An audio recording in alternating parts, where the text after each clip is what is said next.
Hello and welcome to the Above Board podcast from Fathom Analytics. I am, as usual, Paul Jarvis, and I'm joined, as usual, by my co-founder, Jack Ellis.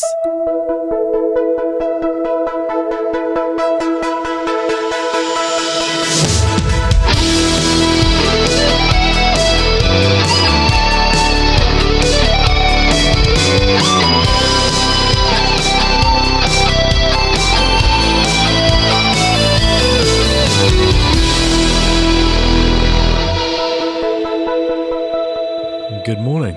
Good day, sir. How was your weekend? Absolutely wonderful. And I'm excited to be back on the mic. Yay! And we skipped last week because I had a cold, but yeah. You're nearly better. You're getting there. It's close enough. So Yeah.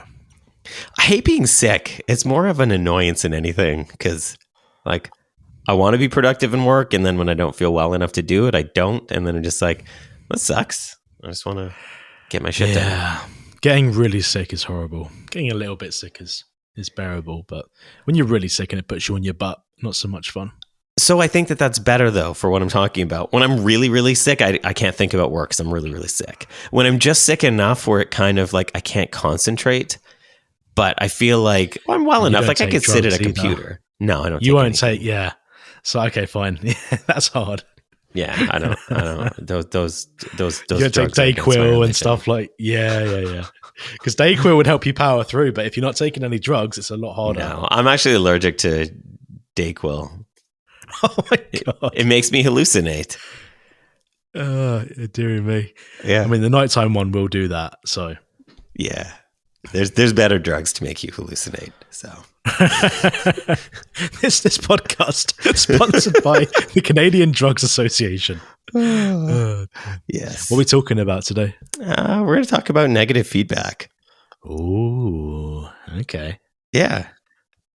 I think that it's interesting because, like, you can't make everybody happy or you can't make everyone happy all the time without doing and saying nothing. I guess that's how you could do that. But when you run a business, you are going to get complaints, I think, or at least every business I have run has got at least a little bit of complaints before. Mm-hmm. Mm-hmm. And I think that they need to be dealt with, but as something, I think it's something that's interesting to talk about. So I guess it's timely as well, because obviously we have removed some features and some functionality in the last 6-7 months. And so that would bring on complaints. Yeah. Right?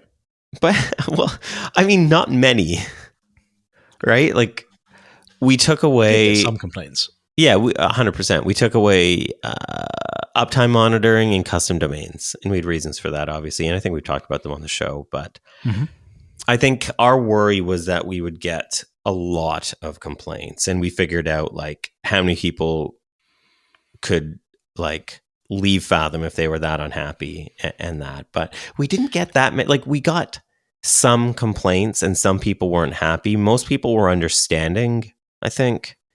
Some people were very happy. Mm-hmm. I think most people were actually happy that we were focusing on the uptime monitoring thing. We said about how we could lose this many customers and we'd still be kind of break even compared to budget saved versus revenue, blah, blah, blah. And we ended up losing a handful of customers over that. And I feel like those customers didn't really care for Fathom. It was more of a like, this is just something that I can type in the why I'm canceling box. Like, why would someone use an analytics product just for the uptime monitoring? Like, that all became clear. People enjoyed it as a bonus feature. Let's be real here. It was 100%. Convenient for them to have. One of my friends said to me that he's now spending more money on uptime monitoring because Fathom did it for free and everything. But he understands, and this guy, he was saying that to me, yes, we're spending more money.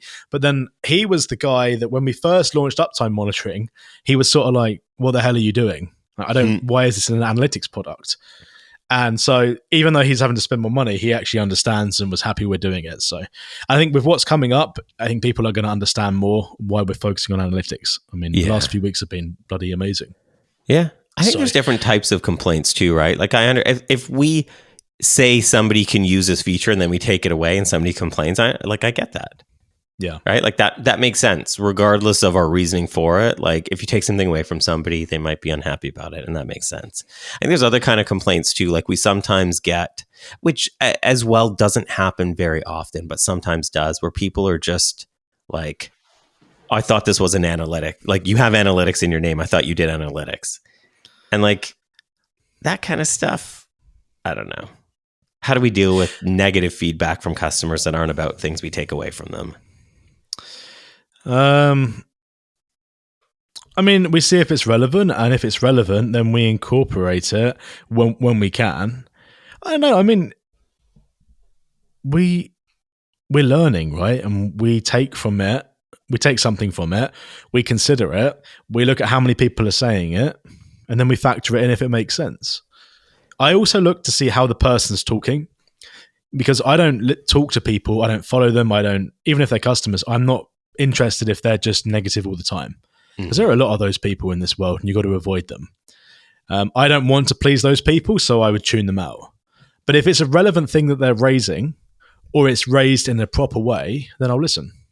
Yeah. I'm not going to listen to the person that's always negative, though, because they'll be negative about everything. Mm-hmm. You'll never make them happy. And we've even told our customer support person, like, if somebody's rude, then you don't have to deal with them, because I'm not, like, you and I wouldn't. So, like, it doesn't... Remember that guy that said to me that he questioned my competence, and that was after I had a phone call with him. Yeah. And he was trying to embed Fathom into Microsoft Word or something. Yeah. This was the reason I had a phone call with him. We don't do phone calls. He was a super old guy, right? I'm thinking, okay, well, I'm going to help him. And then he said he questioned my competence. I'm like, fuck you. Yeah. I just had a phone call with you. Yeah. And so we cancelled his account. There was one guy, though, who was a nice guy, and we tried to fire him just because he had...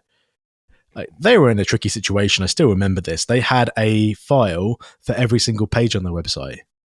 And so they had thousands of pages, and he's, do I have to add this into every page on my site? Yes, you do. And then there was a bunch of questions that kept coming back. And we ended up, I think we had like 40 exchanges, maybe it wasn't that many, but it was a lot. And when you get to that many exchanges over kind of simple, trivial stuff, you obviously can't support that customer. And we did suggest that, or we asked if we could close the account, and he said, no, it's fine. And he's still a customer. But that one, he was actually a nice guy. I did have a phone call with him in the end, because I had to, he was a very nice guy. And so I'm glad that they stayed and everything. But I guess that wasn't rudeness, was it? That's a different story. No, I went down a rabbit hole there. But the rude guy, yeah, we got rid of him right away. Yep. And we've done that a few times with people where I remember somebody emailed when I was doing support and was super rude. I was like, yeah, I'm going to close your account and give you a full refund, because I don't want, if somebody's going to power trip, then I want to take their power away, give them all their money back and say, okay, you're not the right customer for us. And then I remember somebody else emailed about that and said, hey, this was my admin guy. Like, we don't feel that way. Like, I'm so sorry. And blah, blah, blah.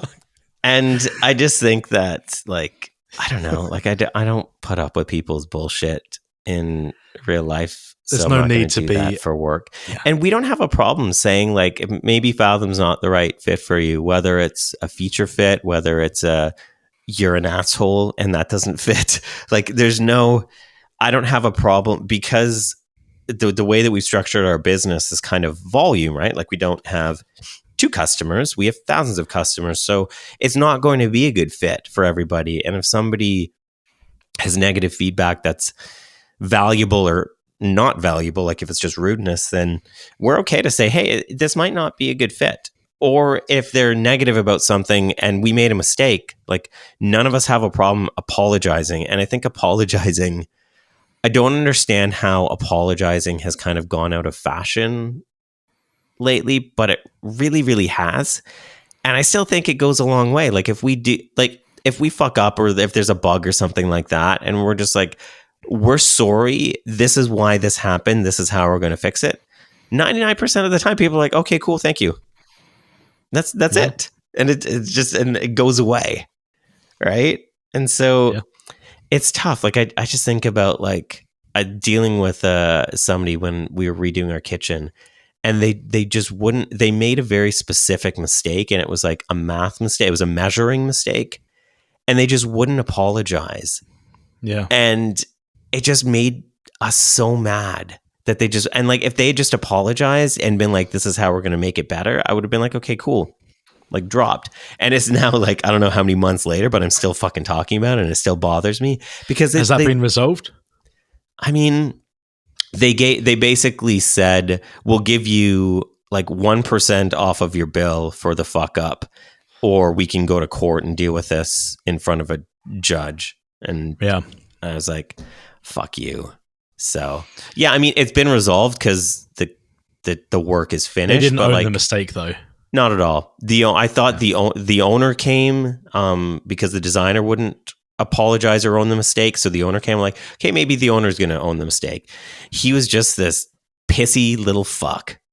Yeah. And I was just like, this is not good. And I'm like, just want to be logical most of the time and be like, okay, well, what do I want in this situation? And the majority of it was, I want them to hurt a little bit, like financially, obviously, not like, I don't want them to physically hurt, but I wanted them, because they made a mistake and I didn't get what I wanted, and they had to take several square feet of kitchen away because the designer couldn't measure. I was like, okay, well, I shouldn't have to pay for that. Like, you're taking away like 3 cupboards, so I shouldn't have to pay for those cupboards. And that's all I wanted. And it was such a fucking hassle. And it's weird. Yeah. Like, why would they not just... It's weird when people don't own their mistake. And when people aren't reasonable is when it's an issue. Yeah. And I feel like in that situation as a customer, not as a company, I felt like I was pretty reasonable. Like I didn't yell. I wasn't mad. I was just like, let's just fix this because I want to move on. Yeah. Yeah. So. Okay. And I feel, as a company, we're always reasonable. If you're rude with us, that's a different story. I mean, if anyone's going to be rude, it's no longer a kind of business transaction. This is this is abuse. Yeah. I still get weirded out when people lie. Like I'll even watch the court stuff, and to everyone else, it's obvious they're lying. And I'm just looking at them. I can't believe you lie about that. And it's like, I almost can't believe that they've lied. So I think that being reasonable and being good in business is really important, because I think about what I'd want to deal with. Exactly what you were just saying about the kitchen.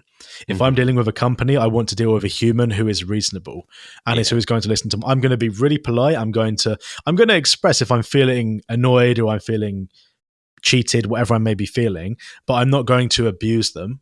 I might use strong language. I'm really upset about this. Like, we need to fix this, blah, blah, blah. How are we going to resolve this? A business has an obligation to make the customer happy. That's not always possible. Business has an obligation to at least have a reasonable conversation with a reasonable person. Let's just say that. Yeah. That's all we need. If every business did that, life would be so much easier. Do you think that people, because like I think about like some of the things that we get from people saying like, oh yeah, I deleted my account like 6 months ago and I'm still charged. And it's like, we know you didn't. Like, our system isn't broken. When people lie. But I think so. I think people do that because they're so used to dealing with companies who don't give a shit, where they feel like they have to lie to get what they want. That they feel like they go into every situation like that. And we're not like that. And we'll just take you at your word and be like, oh, maybe there is a mistake. And so we go in and look at it, and it's like, we know there's. Yeah. So it's difficult. I struggle with that.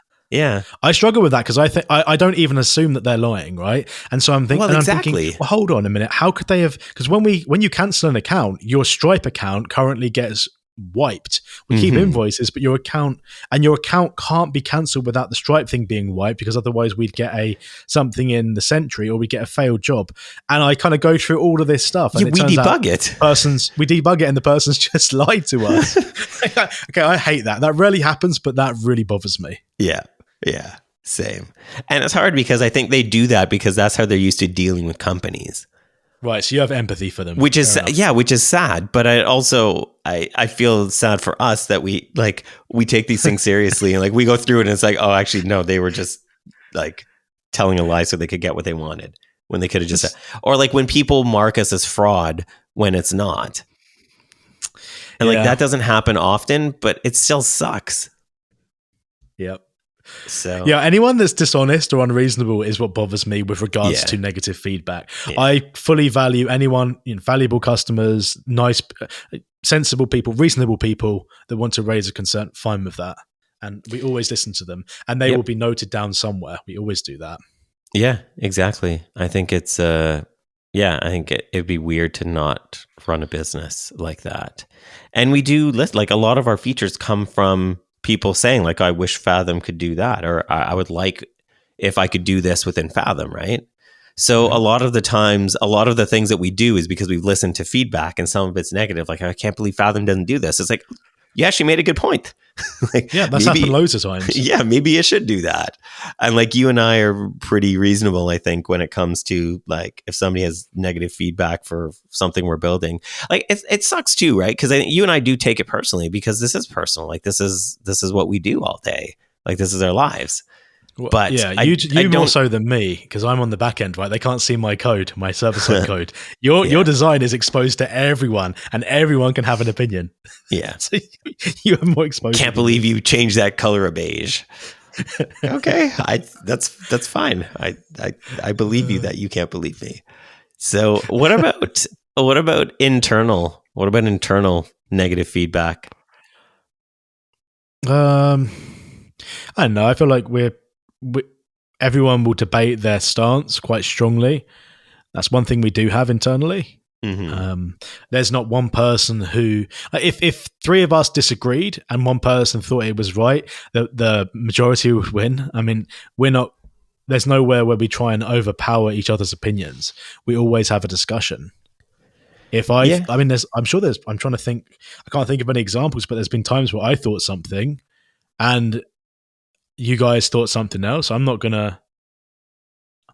Yeah, this is more decision making, isn't it? And disagreeing, and although I guess we're talking about negative feedback, I don't know. I feel like it's always constructive. Have we had negative? Conflict internally. Yeah, just reading your show notes now.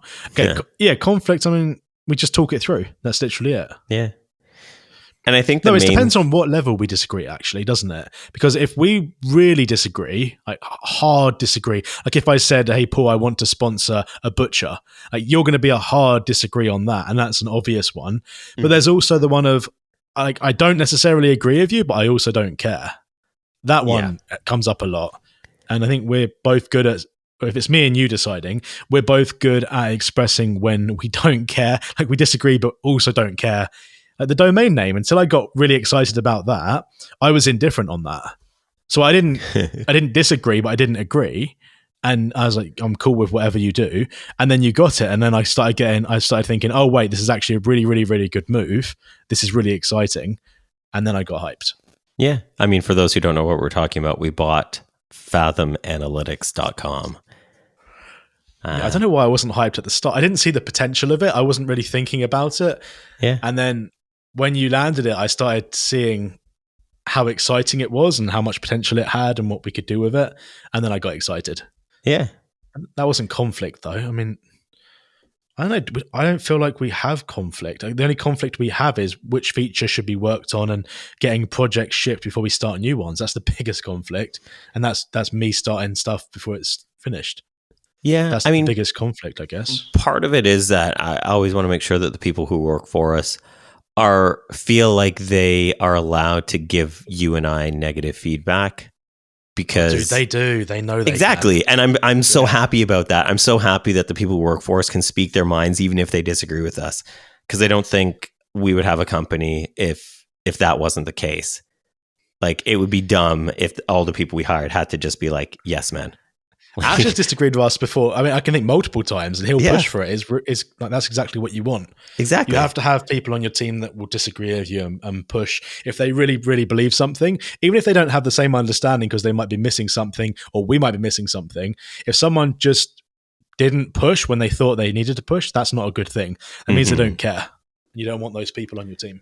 You want people that will push with the passion. Well, exactly. Like, I think that's so important, especially if it's negative. Like, I want to be able to hear that from the people who work for us, and I want to be able to be honest if that's happening. Like if I do have negative feedback for anybody, or like even like, I mean, you could consider QAing negative feedback. Like you guys are going to give us something to test and we're going to find all the things wrong with it. I mean, that's negative feedback. I mean, technically it is. I mean, I don't think it is. You've got to find something. QA, because if you didn't find anything in QA ever, that would mean you're either bad at QA or, I mean, no, because or the customers are going to find it. But yeah, exactly. Because QA, there is always stuff that comes up in QA. Otherwise, the whole process would be pointless. Yeah. So I guess I don't see that as bad. But I've been on the receiving end of a lot of QA. I've never seen it as negative. Yeah. I mean, people have kicked. No, actually, it depends how it's delivered. But but it's you and Ash. I mean, we don't have negativity. Fuck, we're very different to a lot of companies. Yeah, I think because we're honest. Like we can all just, like the four of us can just be honest with each other. And we can disagree. Small team as well. Yeah. We can totally disagree with each other, but we're honest with each other. And that's the only thing that matters, I think. Oh man, I think we solved negativity in the world and on social media today. So I'm proud. It's a non-issue. The more I think about it, it's such a non-issue in the company. Yeah. We value people. We're a people-first company. People have opinions. People can feel strongly about those opinions, and we discuss. And what's it called? A meritocracy? What's the word? Meritocracy? Ideas. That's the one where the ideas are valuable. Yeah, the best idea surfaces or rises to the top or whatever. And that's what happens. And I mean, even today, someone said that with our dynamic event tracking, it would be really cool if they could pass currency through. That comes in. Oh yeah, that's technically negative feedback. They're saying that if they're sending in hundreds of events, it's quite hard to add the currency. It's a great point. And then we're thinking, okay, we'll try and get that done at some point on the roadmap, which that's how we work. Yeah. We listen to feedback. We listen to all respectful feedback, internally and externally. Yeah, I think as well, I think it's probably like part of it is just how you see it. Like I don't see anything as, or I try not to see anything as negative or positive feedback. I just see it as like, is this actionable or not? Like, do we need to do something to make our software better based on what this person says? Like we could also say like, oh, if we only listen to positive feedback, we're just going to let that like go to our heads and then we don't have anything. Like it's kind of not a good source of truth if we just paid attention to positive feedback, because then it'd just be like pumping us up. And like, I don't want that either. Like I want to be able to, hear the good and the bad. No, for sure. Cool. All right. Well, I think we solved this today. So, Yep. Thanks everybody for listening. Don't forget to go on wherever you listen to podcasts and leave this show some feedback or something. I don't know. Five stars, please. Yeah, 5-star negative. Do we not rank better? Surely we rank better if we get feedback. Do we not? I don't know. Probably. We're doing this podcast for years. We just share the story that we're going through. We don't actually try and gamify the podcast performance. It's just, let's just talk about what's happening at the company, which is kind of nuts. We've been doing this for that long, if you think about it. And people listen and I appreciate it. So many people listen that I don't even realize listen. It's weird. Yeah. All right. Well, thanks everybody for listening. We'll catch you in a couple weeks. Bye-bye.